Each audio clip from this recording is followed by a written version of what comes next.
good, everyone, and welcome back to another reaction video.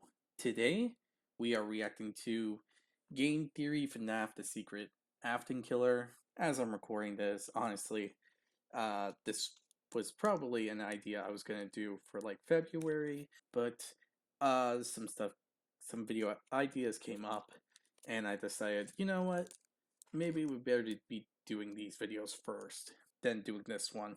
I don't know if that's gonna be a good thing or a bad thing overall, but yeah, overall, this is the grave I dug for myself, I guess. So, with this said, though, let's get right on into this, because the Secret Afton Killer, now that's ominous. I mean, we have only one killer in the Afton family. Well, unless you count Elizabeth Afton, who probably murdered a lot of people as a circus baby, and probably Dave Afton, the crying child, and basically him like being Golden Freddy is probably an accomplice to a lot of murder as well.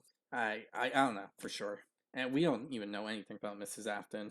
And for Michael, for all we know for sure, he is just like a guy that's trying to like fix the mistakes of the past, basically.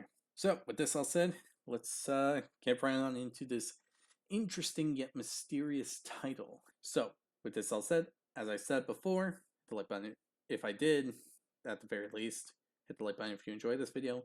Subscribe button to support the channel, support the content provided, and so on and so forth. The notification button to be notified immediately when a video comes out. And in the comment section below, tell me if there's any videos you want me to react to. And I'll react to it as soon as possible. Now, other than that, the link to this video is going to be down in the description below, so be sure to give Game Theory some love and support for all the content that they provided and all this and all that. So, with this all said, let's start this video right up. FNAF's main villain has been keeping a secret from us since the beginning, and none of us caught it. Now Scott has released Into the Pit for a third time to try and get us to realise that while we were all looking at Afton and the Mimic, there was another lurking in the shadows that explains everything. What? Hello Internet! Welcome to Game Theory, the show that revisits FNAF lore about as much as Scott does. Yeah, if you haven't already heard, we've gotten the second main entry in Scott's interactive novel trilogy. It's called Return to the Pit, and if you're a fan of FNAF, that name will absolutely ring a bell. In 2019, we had the first ever Fazbear Fright story called Into the Pit. Then, last year, we had Into the Pit, the game, and now Scott is returning to what is clearly his favourite story in the franchise for a third time. But do you want to know what's more infuriating than Scott telling us the same story over and over again? Scott changing that story just slightly each time. For both the original story and the game, the missing children's incident was shown to involve 6 kids, rather than the typical 5 that we've been told about in the games, which in and of itself caused lots of disagreements within the fanbase. But now in this new book, do you want to guess how many kids there are? It's been changed back to 5. Is this to line it up more with the games? Does that mean that this version is canon, but the original Fazbear Frights isn't? Scott, my guy, I literally spent an entire episode talking about how it would be nice if the books were canon, and then you go and pull this on me? I mean, I'm thankful you didn't change it to something crazy like 7, but seriously!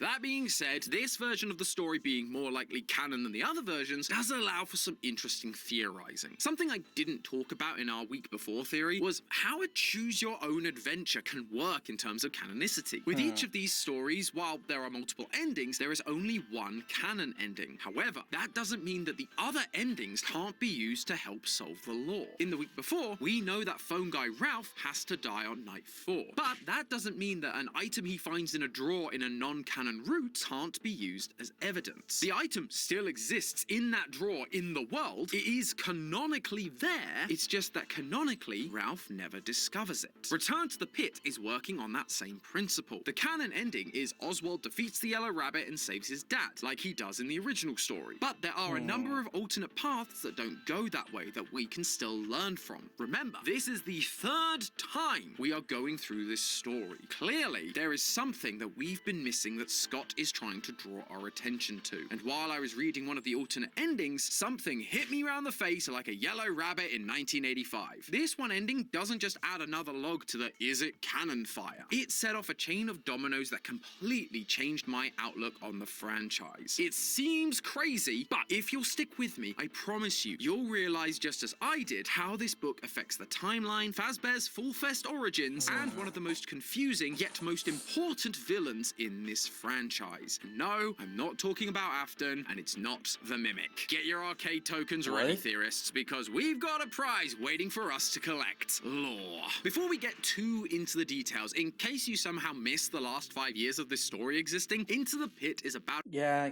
I know about Into the Pit. I didn't want to say anything at the beginning because the Into the Pit concept is a bit more repetitive, and there's only like a slight change, as he mentioned. But other than that, the concept is the same for the past 5 years, and I didn't even want to even talk and even try to say it, but I guess the most basic, more straightforward answer is time-traveling ball pit, seeing a murderer in a golden Bonnie suit, killing children, coming back and taking the place of his dad. The kid goes back in time, saves his dad, kills the killer, and yada yada yada, story ends. That is basically the bluntest thing of it. If you want my blunt and short, well, very short version of it, but if you want the actual version, here it is. About a kid named Oswald. During his summer break, his dad drops him off at a local pizzeria called Jeff's Pizza. While there, he discovers a ball pit that has strange powers. It can take him back in time to 1985. Back then, it wasn't Jeff's Pizza, but Freddy Fazbear's Pizza. There, he finds a golden rabbit mascot that lures him into a back room and reveals to him a lineup of dead children. Oswald runs to the ball pit to escape and finds his dad on the other side, but the yellow rabbit follows him, pulling his dad into the pit and taking his place in Oswald's life, driving him home, sitting at his dining table, and sleeping in his bed. Oswald has to break out of his own house and return to the pit in order to find his dad, where he manages to trap the yellow rabbit and put an end to it. Now, in the original Fazbear Fright story, it was unclear what exactly was going on with this ball pit. Was it really using time travel, or was it Oswald seeing agony-induced memories of the other victims that died in the ball pit? Agony being a powerful negative emotion that works kinda like Remnant, but not really. Listen, don't worry about it. It's really not that important, because in this new telling of the story, as well as the game from last year, we're being shown that this ball pit is using physical time travel. In the game, Oswald is able to take objects from the future into the past and vice versa. And in Return to the Pit, Oswald meets a grown-up Chip, one of the kids he met in 1985, and Chip remembers him. So these retellings do seem to be showing us that it really is a time-traveling ball pit. And if that's the case, then there are a few other details that really begin to matter. Suddenly, anything Oswald witnesses in 1985 are real things present in 1985, even if they aren't the canonical route. And with that in mind, one of the alternative paths becomes very interesting. In 1985, Oswald has the option to leave Freddy's. Once he steps outside, he hears a voice calling for help. If we follow the voice, Oswald is led to a basement around the back of Freddy's. He makes his way down the stairs and is swiftly bonked over the head by the yellow rabbit. As he lies on the floor in a pool of his own blood, beginning to lose consciousness, he hears the voice laughing at him. Now, you may be wondering why this particular ending stood out to me. Yeah, it's a bit creepy, but it's just another nowhere path that leads to Oswald's demise. What's the big deal? Well, the big deal comes from when you read the description of the character this mysterious voice is coming from. Quote, about 5 steps away, sitting in the shadow, you see a doll that resembles a little girl. She has red hair and pigtails and is wearing a red dress that matches her hair. Her face, legs, and arms are bone white, and she has a blood-red nose and crimson circles on her cheeks. Her entire appearance is unnerving. Immediately I knew I needed to identify this character. My first thought was Eleanor from other Fazbear Fright stories like To Be Beautiful. After all, Return to the Pit is a retelling of a Fright story. She is described as looking like a doll with a clown-like face and red pigtails. This felt like an obvious match, but then when I went back and took a closer look at Eleanor's description, the more that connection felt less and less strong. Yes, she's got a clown-like face, but her cheeks are actually pink, not red, and her body is silver, not white. There's also how her body is described. Quote, its body was sleek and silver with a long neck, a tiny waist, and a rounded bust and hips. Its legs and arms were long, slender, and elegant. Yes, she is described as being doll-like, but that doll is more reflective of an adult woman with a rounded bust and hips and longer limbs. But the doll in Return to the Pit is described as looking like a little girl, as in not a fully grown woman. So Eleanor wasn't really fitting the bill for me. But while I scratched my head over this, there was one other detail that pointed me in the right direction. Quote again, you hear the sound of laughter beside you, high-pitched giggling. You turn your head and look at the doll. She sits there, perfectly still, but the laughter gets louder and louder. As we've discussed, it feels like this book is trying to align itself with the game canon. So, a red nose, red cheeks, red hair, a red dress, and a... No. How? How is that? Why? The baby doll? A creepy childlike laugh can only match one character, Plush Baby. Now, if you... That's her canonical name? Plush Baby? Okay. But seriously? Out of everything, why Plush Baby? Like, really? I honestly thought it was gonna be something else, but no. How? Why? Like me, you're probably sitting there thinking, what the heck is Plush Baby doing here? Her inclusion felt so intrusive, like an annoying ad that keeps asking for your data on every website you visit, or like Santi as he follows me around the office. Fortunately, today's sponsor NordVPN can help me out with at least... Okay, so I'm actually gonna skip this bit. Wait, is that... No, that wouldn't make sense. No? Okay. Maybe right here? No. No. Okay. There we go. Now, the interesting thing about this, plush is that despite appearing multiple times throughout everything in the games after its first appearance, especially in Ruin. I mean, does anyone remember the case scenario where there's a room filled with them, and then the second you enter and leave, they're all gone? Weird stuff. But that's actually kind of interesting now that I'm thinking about it. And now that the thought is brought up, why is it able to do that? Does that mean it's like some kind of mini mimic? And it actually copied Elizabeth Afton to the point that everything it does is a thought process that Elizabeth would do? Or is this like a thing that Afton made and it just copied his murderous intent? Or it has a murderous intent that he implanted into it, or something like that. Flash Game Theory. Thanks to NordVPN for sponsoring. Asking this question for a long time. Plush Baby was first introduced back in... I've actually been asking this question. Now, let's figure out what Plush Baby is doing here. The truth is, I've actually been asking this question... I actually had to... I thought I'd missed something, so I skipped back a bit, but no, apparently not. For a long time. Plush Baby was first introduced back in FNAF VR Help Wanted as a simple plushy version of Circus Baby, even using the same lines as her, just higher pitched. Her level was, let's say, challenging. Oh, God! But from a lore perspective, this was a VR game made by Fazbear Entertainment to fix their reputation while also promoting merchandise. So, a plush version of Baby that people could then love or hate that they could then take home with them makes a lot of sense. What didn't make a lot of sense is the fact she kept reappearing in games that didn't have that lore purpose. In Help Wanted 2, we're essentially a technician fixing all the attractions, but there plush baby is, making her way towards us to jump scare us. In Security Breach Ruin, Cassie can find a secret room inside Bonnie Bowl that, when you take off the Vanny mask, reveals a room full of plush babies all laughing like they do, only to disappear when you turn your back. And you can also collect AR versions of the plushie, with Cassie's only comment being, what is she doing here? Not only has Scott been including her in all the Steel Wool era FNAF games, but he is specifically calling out that her presence is weird. And now she's being shoved into Return to the Pit. Okay, so that means she has a significant purpose, and we've been forgetting and ignoring her to the point that we didn't have enough information. So maybe now we do, with all the Return to the Pit stuff? I don't know, maybe?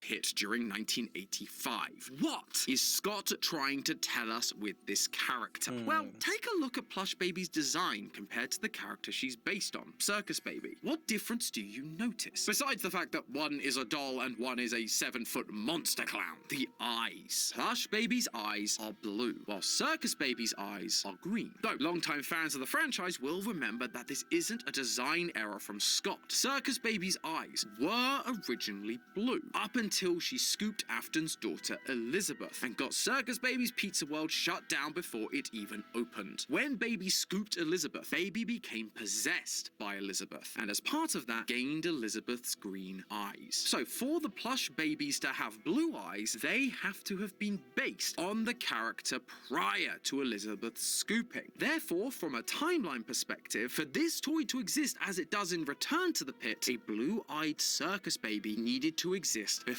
1985. We still don't have anything telling us exactly when her scooping happened prior to that date in 1985, whether it was before or after Dave the Crying Child and Charlie's deaths. But hey, at this point with FNAF, I'll take whatever timeline wins I can get. Although, that isn't the only thing this appearance teaches us. Because of Circus Baby's Pizza World's ambiguous placement in the FNAF timeline, there have been a lot of theories about why Baby and the Fun Times were designed with claws in their stomachs and cavities large enough to hold a child inside of them. Obviously, it was to capture kids, but it's more about why Afton chose this method to capture them when the only thing we'd seen at that point was him stuffing the kids into suits himself. One option that has been theorized about is that the Fun Time designs were made to capture kids in their stomachs because of the police sniffing around after the missing children's incident. Afton couldn't risk getting caught leading children into the back room himself like he used to, so he'd just have the animatronics do it for him. But in this book, we're being shown that Plush Baby, and therefore a pre-Elizabeth baby, were around before 1985, before the missing children's incident, which happens in Return to the Pit in 1985.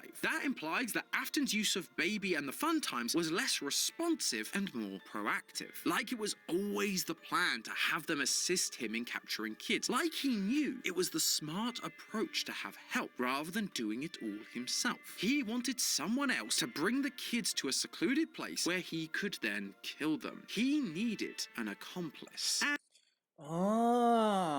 So that's the case going on here. So the plush baby was meant to attract attention so that people would follow it. Mainly children who would just instinctively either ignore it, and they'd probably be the smart ones, but that would probably mean that they're the bullies of their age group, and the bullies technically live. Ew, that's actually like poor explaining, actually. But yeah, basically, Plush Baby was meant to attract attention from children, and they would follow towards the source. And when they reach the source, Afton kills them. And it would just be in a way that, well, he's not taking them somewhere, like somewhere else, and bam, it's just a coincidence. And it could be explained that when he arrived, he didn't see anyone. And if you think about it, this idea is actually being reflected with Plush Baby's recent appearances. In Return to the Pit, Oswald is led to a mysterious back room by Plush Baby and is then killed by a yellow rabbit. It's not literally Afton, it's a weird monster version of Afton with hundreds of teeth. But then again, it's not literally Baby either. Instead, it's symbolic of the relationship these two characters had. Baby is once again helping to capture the kid, luring them to a place where Afton can finish them off. A similar thing happens in Ruin when we play as Cassie, another child. We're lured to a secret back room, much like Oswald was, and inside are a bunch of giggling plush babies. Fortunately, this time, no rabbit came to kill us. And you know why? Because the one who is acting like Afton, the mimic, is locked downstairs in the basement. We haven't released it yet. We can't even put on the Vanny mask in this room, because doing so would summon mixes, the thing that is working to keep the mimic trapped. Symbolically, we're being shown that Afton, or things that think they're Afton, don't work alone. Though it's not just symbolic either. The more I thought about this, the more I realised that recent FNAF has been showing us Afton's need for an accomplice to pull off his plans. Just take a look at the FNAF movie. We've never actually talked about the FNAF movie on this channel before, mainly because Lee stole it from me. Hey, you weren't using it. Well, I am now, so I'll be taking this back, thank you. Dude, you can't just... Oh, look over there! I think Santi's trying to steal an anime episode from you. Hey, come back here! No, you don't! Where was I? Oh, yeah, the FNAF movie. In that movie... Oh, because there's some anime episodes that uses food and all that. Okay, that's fair. We meet William Afton, played by Matthew Lillard. But a key twist of the movie is that while he got Mike the job at Freddy's, he had someone on the inside keeping an eye on him. In fact, the only reason Afton showed up at the end to try and kill Mike was because this person didn't do their job. You had one job. One.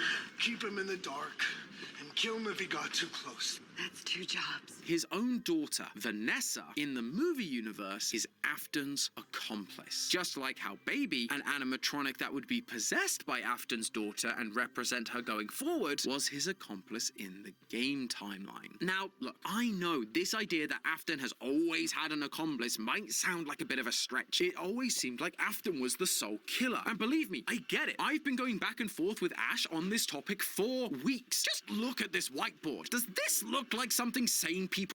Okay, let me see. 1983, CC Bite, Charlie dies, FFP opens. Okay. Return, Elizabeth Point. This, Bonnie Adult, attack, fight, okay, fight, PB, Cassie and Oswald kids lured in by plush babies. Oh, wow. That's a lot. That's actually a lot.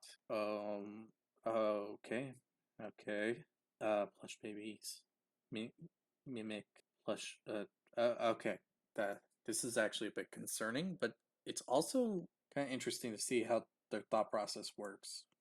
People would write, but trust me, I really think there's something to this idea that Afton always needed an accomplice, especially because it would really begin to explain why Vanessa was so important to Glitchtrap in the modern games. I always found it a bit weird that the Mimic 1 program acting like Afton, otherwise known as Glitchtrap, decided that he needed to brainwash someone in order to accomplish its goal. It's a cool concept, and we've always liked the Cult of Afton idea, but it just felt a little out of the blue compared to other developments in the franchise. The only logical explanation we've had is that it needed a new body to be made because its main body was destroyed and locked away down in the FNAF 6 location. But if I'm right about what this book and all of these other games are showing us, then it is way more than just a simple put me back together plan. It was the Mimic once again following in Afton's footsteps. It needed its own accomplice. The other weird detail that we just couldn't quite answer was, why did Vanessa look like grown-up Elizabeth? Blonde hair and green eyes. Unlike in the movie, she didn't appear to actually be Afton's daughter. The timelines didn't match up. But if the Mimic was copying everything Afton did, from killing kids in the back room during VIP to literally wearing the bunny costume Afton used to wear, then it couldn't have just anyone be its accomplice. It needed to find one that matched Afton's previous accomplice, Circus Baby, i.e. Elizabeth. And here's the thing, for once, I don't think this is just another one of those clarifying details that we've talked about in previous episodes. When Scott clarifies small details, they tend to be very obvious and direct, but this relies much more on us connecting the dots and using symbolism. So much so that he's been shoving it in our faces for the past 5 years, and we're only just starting to realize what it means. That, dear theorists, tells me that while this modern era of FNAF has moved on physically from the days of Afton and Henry, there's still much more for us to learn about them and how they operated. And I believe it's going to affect where this franchise is going. And ironically, I think that ties together really nicely with the thing we've been theorizing about for a long time: Fall Fest. Fazbear's carnival origins from the 70s that we'll hopefully be getting to see more of in the new game, Secret of the Mimic. This is where a bunch of our previous theories all come together. In my very first FNAF theory, I briefly mentioned how Circus Baby has always been the oddball in terms of design aesthetic compared to all the other characters, but a circus like Fall Fest would allow her design to feel much more at home, especially now that we have designs like Jackie. In my Secret of the Mimic theory, I also theorized that Fall Fest, specifically of 1979, would be where we'd get to see one of Afton's earliest kills, maybe even his first. This was because of a quote used by Steel Wool's design director when the trailer for the game dropped, a line from Shakespeare's Julius Caesar that comes from a scene between Mark Antony and Brutus, where Brutus had killed Caesar, but Antony couldn't accuse him publicly. I believe this was reflecting Afton and Henry, with Afton being Brutus, Henry being Antony, and an innocent child filling the role of Caesar, because Caesar loved Brutus just like the kids loved Afton's yellow rabbit. I believed that much like Antony, Henry was unable to accuse Afton publicly despite knowing about it because it would lead to the downfall of his business. So by combining these two theories as well as what we've talked about today between Afton and Baby, we get a much clearer picture of what we can expect to learn about from Secret of the Mimic. Not only are we likely to learn about one of Afton's earliest kills, but we're going to see the true introduction of his accomplice that he's been using since the beginning, Baby. Someone that will distract parents and help Afton lure kids into a secret area and kill them. If I'm right, this would further explain why after the death of his son, his first instinct was to go back to Baby for his new venture. It was a return to form, back to the partner he could trust after his previous partner Henry betrayed him by making an animatronic that killed his son. The only thing I'm not really sure about, and the thing I'm most excited to see, is who this accomplice actually was. As I've mentioned in previous theories, Fall Fest wasn't the era of animatronics, but costumes. So this Baby accomplice won't be the bundle of wires we know today. It will be a costume worn by a human performer. Was it just another person playing the baby clown role as part of the circus that Afton trusted? Or was it Afton's actual baby, Elizabeth? A little girl dressed as a clown helping her dad at his circus job by playing with other kids, making her more of an unknowing accomplice, like Vanessa is the reluctant follower for the Mimic. I think thematically it works really nicely and it explains the whole Baby name, but we just have no idea how old Elizabeth is at any point in the story, so it's hard to say for sure that she'd have even been alive during 1979. Maybe that's another point of clarification that Scott will add for us in Secret of the Mimic. Or,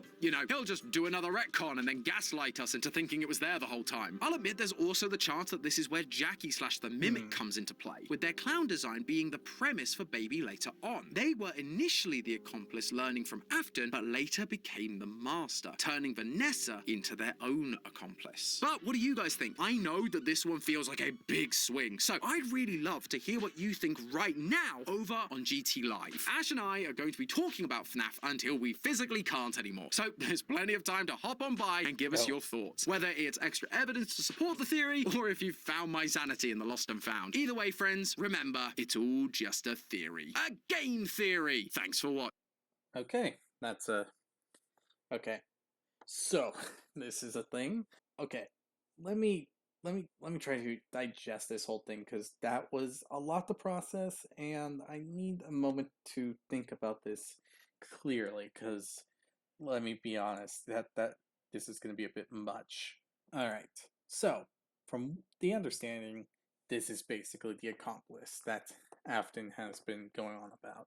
Well, not going on about, but more on. This is an accomplice that helped Afton secure his kills, leaving no traces, leaving distractions, and leaving holes where they should be when it comes to convicting him as the killer, basically. Alright, understand. I understand this to the point that it's easy to understand. Now, to the main thing. If the mimic was trying to copy Afton's method, then it would try to copy, or try to copy Afton to a T, or close enough that it serves its programming. Like, I don't know what else to say about the matter right there. But yeah, that's basically it. And with this retelling of Into the Pit, it gives more information, details, and a lot of missing stuff that we missed, basically. So that said, what else do we get from this? Well, other than that, everything was put soundly together. The only question is, what is in this fall festival? This is the main thing that's going to be interesting. And I made a theory all about the whole, no, not, well, actually, yeah, I did kind of make my own kind of theory when talking and going over the Mimic trailer. So, yeah, when it comes to that, that's I gave my thoughts and opinion and what do I expect from like this game in that theory. I mean trailer slash theory and analytic whatever of the thing. Basically that's it. That's what I came up with. That's what I had in mind. That's all that really comes to. But overall, yeah, that's basically it. A lot of this can be solved and only solved if we get the Mimic game. But I don't know. I don't know what to expect from it. I think I said inspect, but it was expect. But yeah, that is the thought process when it comes down to this. The accomplice thing is a bit of an interesting one, but it does make sense. I mean, Afton can't make every single attack or well, he couldn't make all of his plans without there being like some flaw in where someone would notice something. So it would make sense that he made an accomplice to help him, and that accomplice led to some lacking of information and making more of a wide search on who could actually do it instead of there being fingers pointing at him. That is what came to mind. So yeah, this would explain how he was able to do all this without being caught. Well, that's an interesting one. So I hope you all enjoyed this video. If you did, hit the like button down below, hit the subscribe button to support the channel, support the content provided, and so on and so forth. Hit the notification button to be notified immediately when the video comes out. And overall, tell me what you think about this. I honestly want to hear your opinion on the whole accomplice thing. I think it's kind of interesting and would explain how Afton never got caught. I'd like to hear your opinions on the matter, though, since this is an interesting concept. But other than that, I hope you all enjoy, and I'll see you all next time. Bye!